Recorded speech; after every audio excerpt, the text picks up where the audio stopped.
बिस्मिल्लाहिर्रहमानिर्रहीम। अस्सलाम वालेकुम। अॼु पंहिंजो चौथों चैप्टर आहे फोर्स एंड मोशन। असां डायनामिक्स में पढ़ी आया आहियूं। टियों चैप्टर पर पाण पढ़ी आया मोशन एंड इट्स टाइप्स, हरकत ऐं उन जा क़िस्म। हरकत ऐं उन जा क़िस्म में पढ़ी आया आहियूं। उन में काइनेमेटिक्स पढ़ियोसीं। हाणे चौथों चैप्टर आहे डायनामिक्स या फोर्स एंड मोशन। पहिरियों सवाल आहे फोर्स, ज़ोर। ज़ोर छा हूंदो आहे? जोर जेको हूंदो आहे, जोर हिकिड़े क़िस्म जो ज़रियो आहे। जोर छा आहे? हिकिड़े क़िस्म जो ज़रियो आहे जेको हरकत पैदा कंदो आहे या पैदा करण जी कोशिश कंदो आहे। यानी force is an agent. Force हिकु ज़रियो आहे व्हिच प्रोड्यूसेस, जेको पैदा करे थो, आर टेंड्स टू प्रोड्यूस या पैदा करण जी कोशिश कंदो आहे। छा? मोशन फ्रॉम द रेस्ट और रेस्ट फ्रॉम द मोशन। यानी हरकत मां सुकून या सुकून मां हरकत पैदा करे या पैदा करण जी कोशिश करे तो उनके असां फोर्स चवंदा आहियूं। ठीक आहे? त उन खां बाद में असां वटि खोड़ सारा मिसाल ईंदा आहिनि। ठीक आहे? जे फोर्स असां चवंदा पुल और पुश। फोर्स आहे पुल और पुश। धिकण या छिकण वारे अमल खे जेको आहे फोर्स चवंदा आहियूं। ठीक आहे? अच्छा, हुने मिसाल जेके असांखे फिगर ॾिनी वई आहे। ॾिसो फिगर में छा थो थिए। फिगर में हिकिड़ी स्लाइन आहे या इंक्लाइन प्लेन आहे। त उन में छा आहे, हिकिड़ी भित ठाही थी वञे। हिकु मज़दूर आहिनि जेके भित ठाहिनि था। ठीक आहे? पर असांखे हिन जॻह ते जेके ख़ाली आहे त असां हिनखे कीअं पुल कयूं? उन जा ॿ तरीक़ा आहिनि। या त असां सिधो सो उनखे मथे खणूं कंहिं अलॻि नमूने सां, या त उनखे का पुलीअ ज़रिए न खणूं या कंहिं दागन ज़रिए खणूं। को तरीक़ो तव्हां इस्तेमाल कयो था। मतलब छा आहे? हिनखे तव्हां धिके सघो था, छिके सघो था। इहो छा आहे? इहो घटाए करे असां ज़ोर यूज़ कंदा आहियूं। ठीक आहे? अच्छा, ॿी ॻाल्हि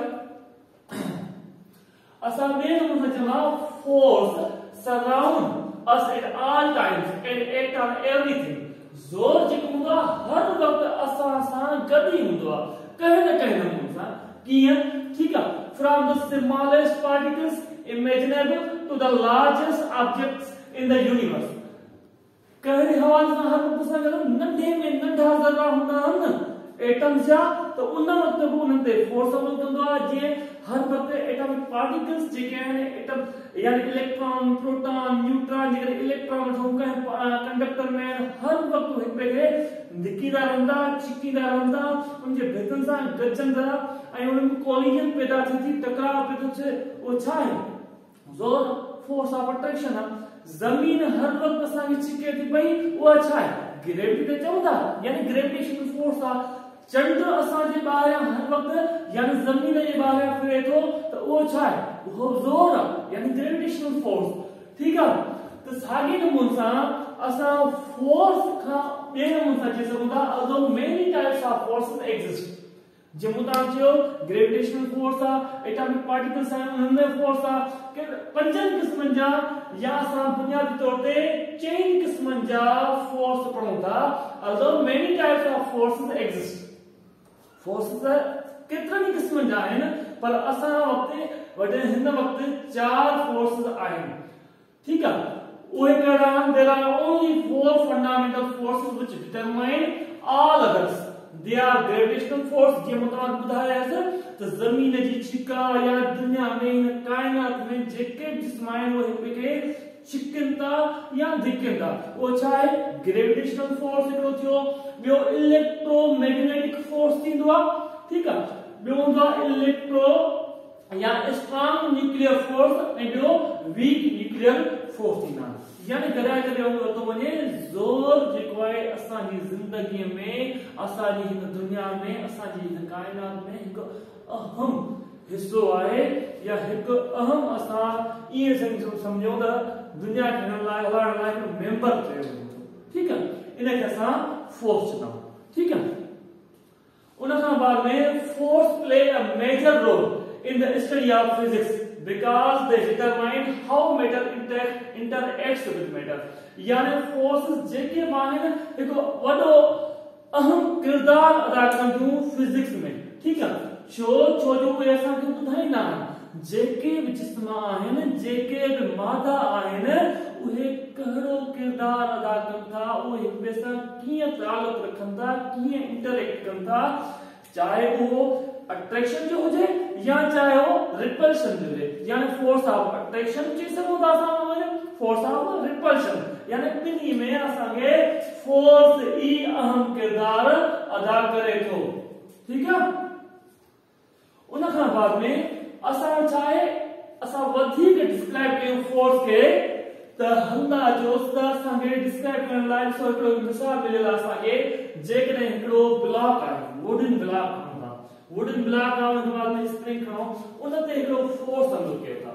ठीक आहे, फोर्स कयो था त उन खे कीअं असां डिफाइन कयूं, ॾिसो छा थो थिए, छा थो थिए इएं थो, हिकिड़ो वुडन ब्लॉक असां हिन जगह ते कनेक्ट कयूं था, जॾहिं हिन जगह ते कनेक्ट कयूं था, हिन हथ जे ज़रिए असां उन खे छिकियूं था, इहो छिकजे थो, छिकण खां बाद छॾियूं था, उहो वापस वञे थो, त इहो छा आहे, इहो त फोर्स जो, यानी धिक्यूं था उन खे, छिकियूं था, यानी फोर्स इज अ पुश और पुल, यानी जोर जेको आहे धिकण या छिकण वारो अमल खे चवंदा आहियूं, या forces can start things moving, stop them or change their speed or direction, यानी फोर्स जेको आहे किन भी शयुनि खे हरकत करण लाइ इस्तेमाल कयो वेंदो आहे, किन भी शयुनि खे उनखे बीहारण लाइ, स्टॉप करण लाइ इस्तेमाल कयो वेंदो आहे, या चेंज देयर स्पीड और डायरेक्शन, या उन लाइ इस्तेमाल कयो वेंदो आहे जॾहिं उनजी स्पीड में असांखे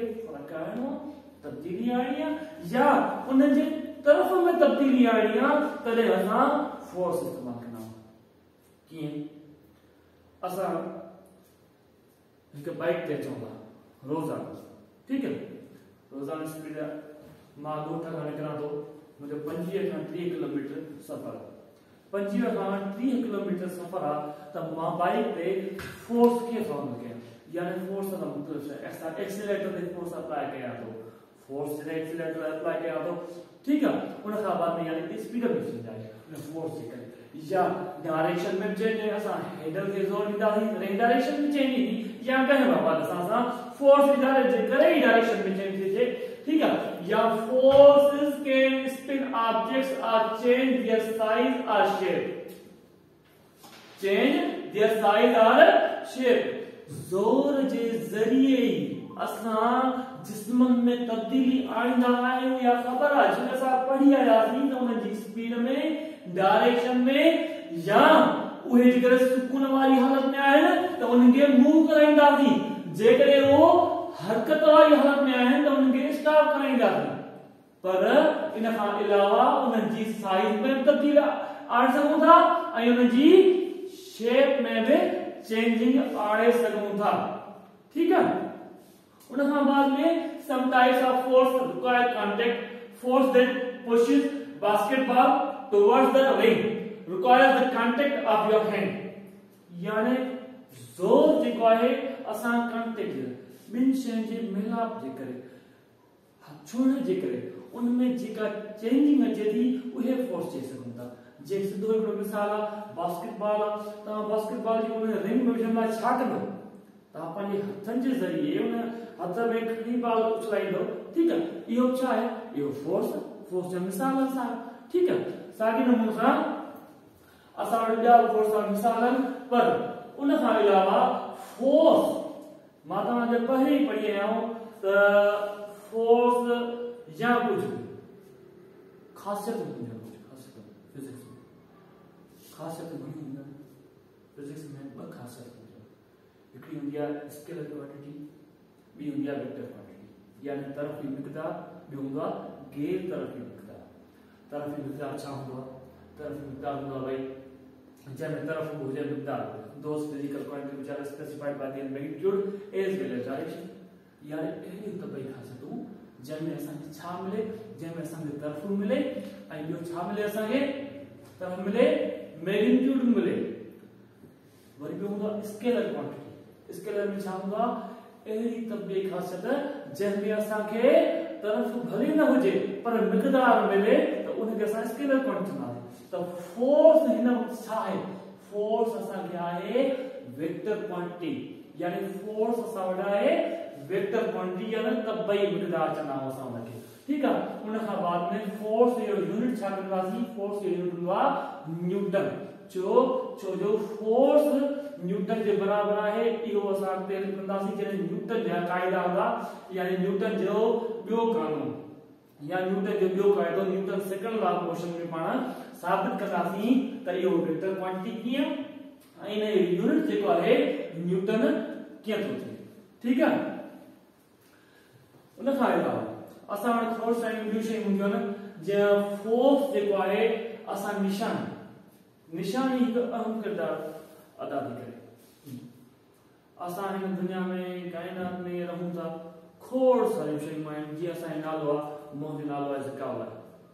ठीक आहे, मुंहिंजा दोस्त आहिनि माजिद साहब, एजाज साहब, उनमें छा आहे, उन्हनि कीअं सुञाणी, टीचर त टीचर, उन्हनि जी निशानी कहिड़ी आहे, अदा हिकिड़ो कंप्यूटर साइंस टीचर, हिकिड़ो बायोलॉजी टीचर, ये छा है, उनजी निशानी थी वई।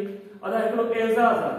ठीक आहे, एजाज छा आहे, एजाज शाह, ज़काउल्ला छा आहे, राजपुरा, ये निशानी आहे मुंहिंजी। माना जेको ज़काउल्ला राजपुरा वो रहे तो पाकिस्तान में किथे, सिंध में खैरपुर मां फैज़गंज में किथे, कोटलालो में स्कूल आहे, उते पढ़ाए उहो या छा निशानी। साॻे नमूने सां फोर्स जी निशानी आहे, वो कहिड़ी आहे, ए। ठीक है, उन खां अलावा for measuring force spring balance is used, जंहिंमां तव्हांखे पहिरीं ॾिसी आया त स्प्रिंग बैलेंस सां यूज़ कंदा आहियूं। ठीक आहे, फोर्स खे मेजर करण लाइ। ठीक है, अल्लाह अॻिते असां ॿिए लेक्चर में पढ़ंदासीं न्यूटन जा क़ाइदा, न्यूटन लॉ ऑफ मोशन। ठीक है, उनमें छा थो अचे, कीअं थो अचे, उनजा टे क़ाइदा हूंदा आहिनि, उनमें छा पढ़णो आहे, पढ़णो ज़ाहिर ज़ोर जे बारे में छो जो असांजो चैप्टर ई सॼो फोर्स एंड मोशन आहे। ठीक आहे, पढ़ंदासीं इन जे बारे में, पर कुछ अलग अंदाज सां, अलग हिसाब सां, अलग इक्वेशन सां। ठीक है, अलग मिसालन सां।